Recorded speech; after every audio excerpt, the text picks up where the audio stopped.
Un atento y cordial saludo, estimados estudiantes. Mi nombre es Milagro Mata, soy tutora del curso de Biología 2 y a continuación les estaré presentando el capítulo 21 del libro de texto, el cual trata sobre la diversidad de los protistas.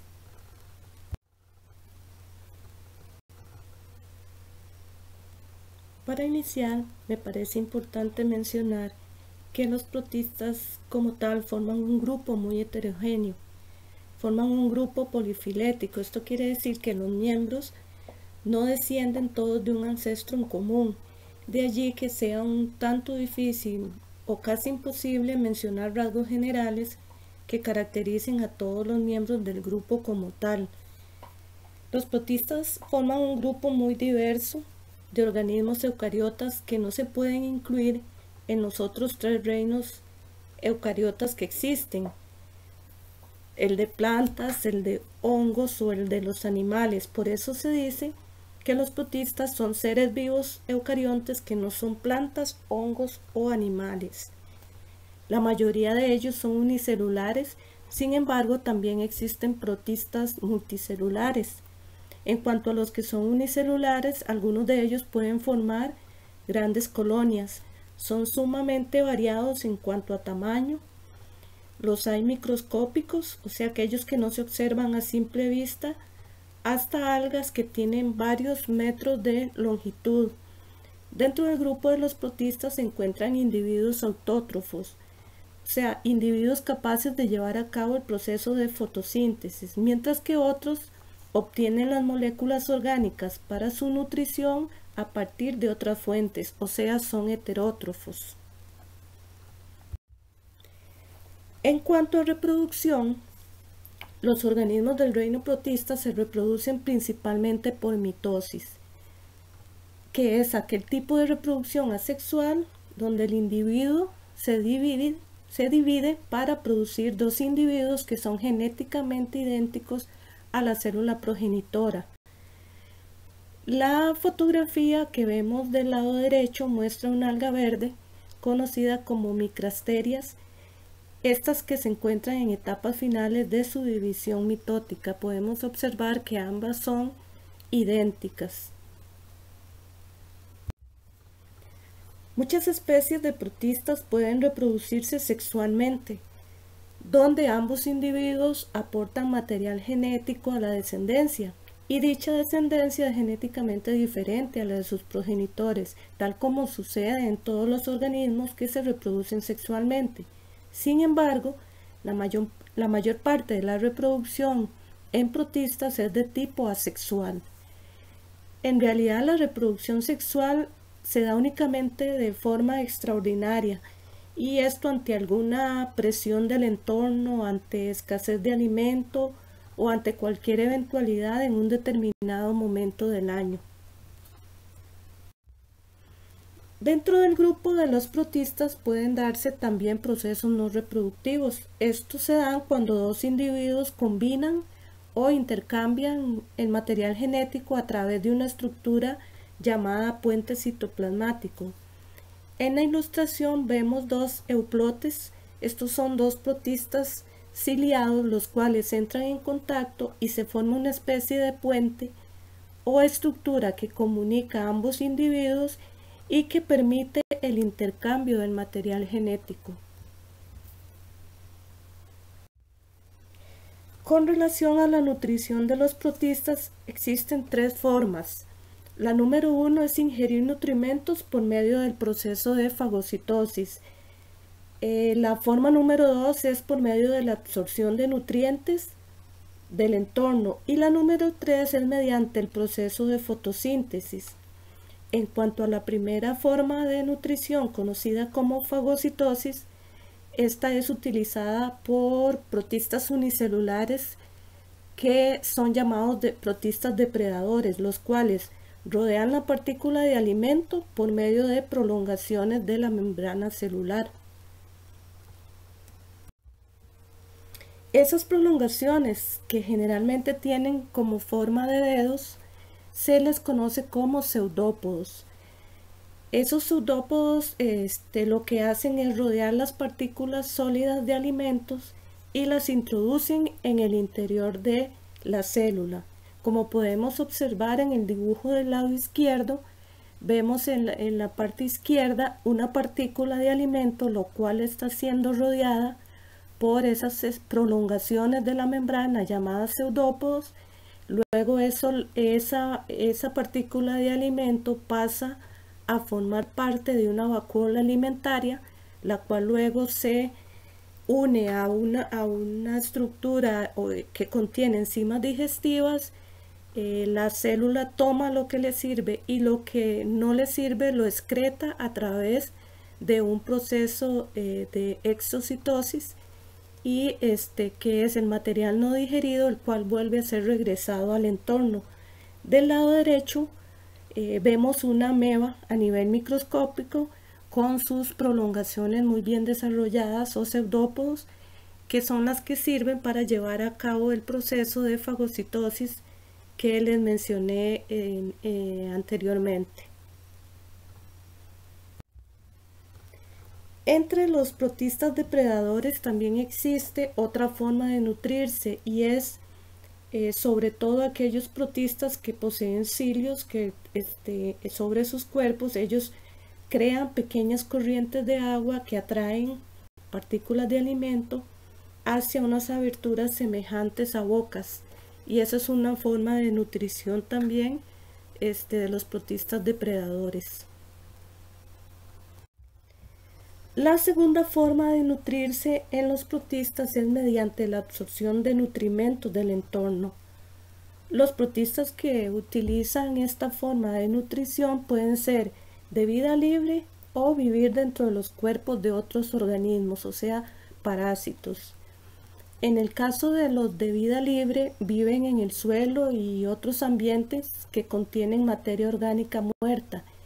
Entonces ellos actúan en realidad como descomponedores. Sin embargo, la mayoría de los protistas que absorben nutrimentos del entorno son parásitos, y su actividad produce daños a la especie hospedera.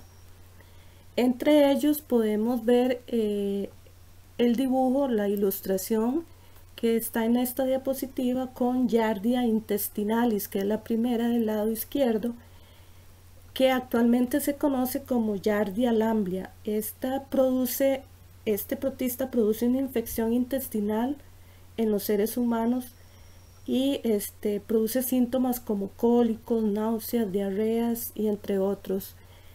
El otro protista es el Trichomonas vaginalis, que produce infecciones tanto en hombres como mujeres en la cavidad urogenital y se transforma en una enfermedad de transmisión sexual.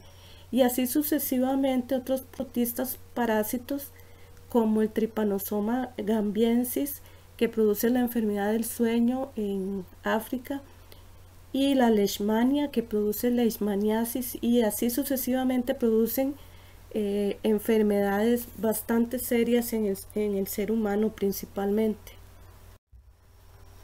La tercera y última forma de nutrición que pueden presentar los protistas es por medio de la fotosíntesis. La fotosíntesis ocurre en los cloroplastos, y los protistas fotosintéticos o que fotosintetizan abundan en los océanos, en los lagos, en los estanques. La mayoría flotan libres en el agua, pero también hay algunos que forman relaciones simbióticas con corales y almejas. El principal aspecto positivo de los protistas es que captan energía solar y la ponen a disposición del resto de organismos del ecosistema. De allí surge la importancia y el enorme papel ecológico que desempeñan los protistas marinos fotosintéticos, al igual que las plantas lo hacen en los ambientes terrestres. Los seres humanos dependemos de los ecosistemas marinos para alimentarnos, y a su vez los ecosistemas marinos dependen de los protistas. Los protistas, mediante el proceso de la fotosíntesis, liberan oxígeno que ayuda a reabastecer el oxígeno que ha sido gastado por los seres vivos durante el proceso de respiración aeróbica. Por su parte, el aspecto negativo de los protistas es que muchas enfermedades, incluso muertes en los seres humanos, son causados por protistas parásitos, tal como vimos anteriormente con la Yardia, Lamblia, con las tricomonas, con las leishmanias y así varias parasitosis que pueden causar la muerte. También los protistas pueden causar enfermedades en cultivos de plantas de importancia económica para el ser humano.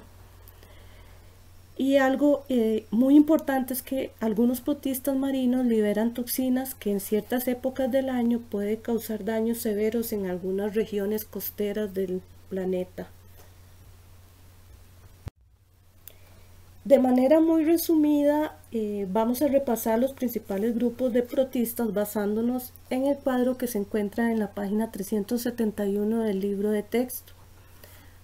Aquí se encuentra la descripción breve de cada uno de los grupos de protistas. Podemos ver el grupo Excavata o excavados, que está formado por dos subgrupos, donde ambos nadan mediante flagelos y tienen nutrición heterótrofa, son los diplomonados y los parabasálidos. Y aquí se encuentran individuos de los que les mencioné hace un rato, como la Yardia, que es el parásito intestinal, el tricomonas, que causan enfermedades de transmisión sexual. El segundo grupo son los Euglossenoa o euglonozoos, los cuales tienen como subgrupos a los euglénidos y a los quinoplástidos, y estos utilizan como medio de locomoción también los flagelos. Tienen una nutrición tanto autótrofa como heterótrofa, y dentro de este grupo se encuentra la euglena, que habita generalmente en estanques, y el tripanosoma, que causa la enfermedad africana del mal del sueño que acabamos de mencionar anteriormente.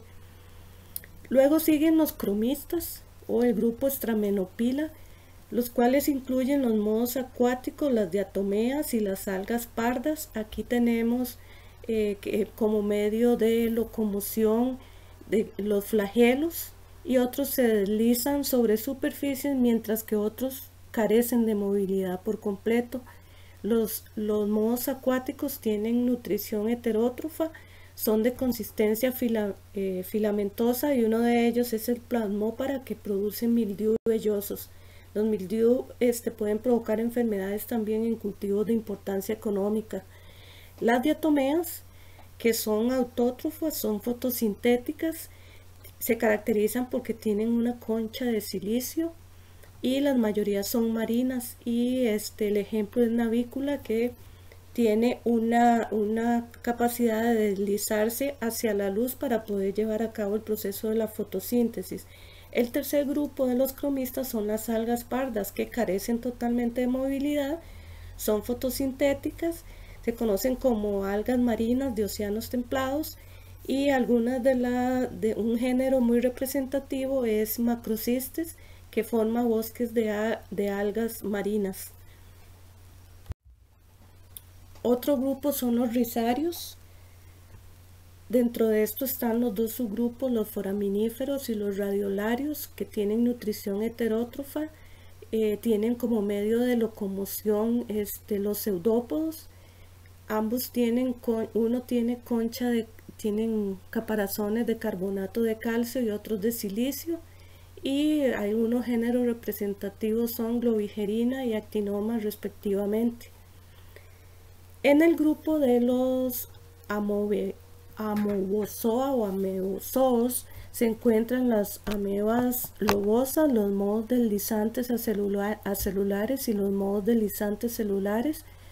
Todos los grupos de amebozoos son heterótrofos, tienen pseudópodos, como las amebas lobosas, no tienen concha, y un ejemplo es la ameba, que habita comúnmente en los estanques.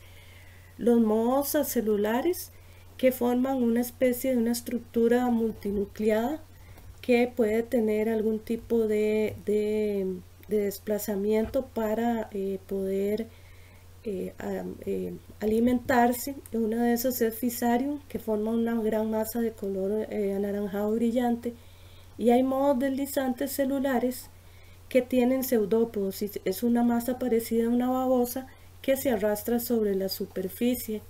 Forman una especie de plasmodio con células ameboides individuales, y un género muy característico es Dictyosterium. Luego sigue el grupo de las algas rojas, que son son fotosintéticas, autótrofas. Obviamente no tienen movilidad las algas rojas, y algunas depositan carbonato de calcio y son marinas principalmente. Y una muy conocida alga roja es Porphyra, que se usa para elaborar los envoltorios del sushi. Las algas verdes son fotosintéticas, autótrofas, nadan con flagelos, algunas de las especies, no todas, y se consideran las parientes más cercanas de las plantas terrestres. Un grupo muy importante al cual le vamos a dar alguna relevancia es el de los alveolados. Los alveolados incluyen organismos unicelulares, algunos son parásitos, otros llevan a cabo la fotosíntesis y otros son depredadores. Los principales subgrupos de los alveolados son los dinoflagelados, los apicomplejos y los ciliados. En el cuadro podemos ver que como medio de locomoción los dinoflagelados poseen flagelos, los apicomplejos no tienen movilidad y los ciliados sí nadan con unas estructuras como cabellos que se llaman cilios. La nutrición en los dinoflagelados es autótrofa, ya que ellos son fotosintéticos. Los apicomplejos y los ciliados son heterótrofos. En cuanto a los dinoflagelados, muchos son bioluminiscentes, como por ejemplo Gonjalaux, que causa la marea roja. En cuanto a los apicomplejos, todos son parásitos, y aquí es importante mencionar el Plasmodium, que es el que causa el paludismo, la malaria. Y en cuanto a los ciliados, son los organismos unicelulares más complejos del grupo, y entre ellos es muy común encontrar al paramecio, que habita en estanques y son de movimientos muy rápidos. Específicamente el subgrupo de los dinoflagelados nadan mediante dos flagelos con forma de látigo, como se observa en la ilustración del lado derecho.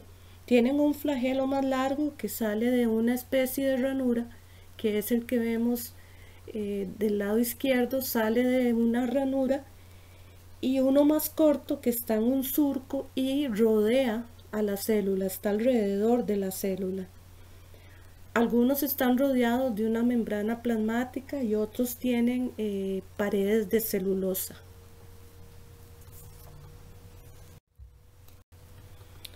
Algunas especies de dinoflagelados viven en agua dulce, sin embargo son muy abundantes en el océano, donde forman parte importante del fitoplancton, el cual es fuente de alimento para organismos más grandes.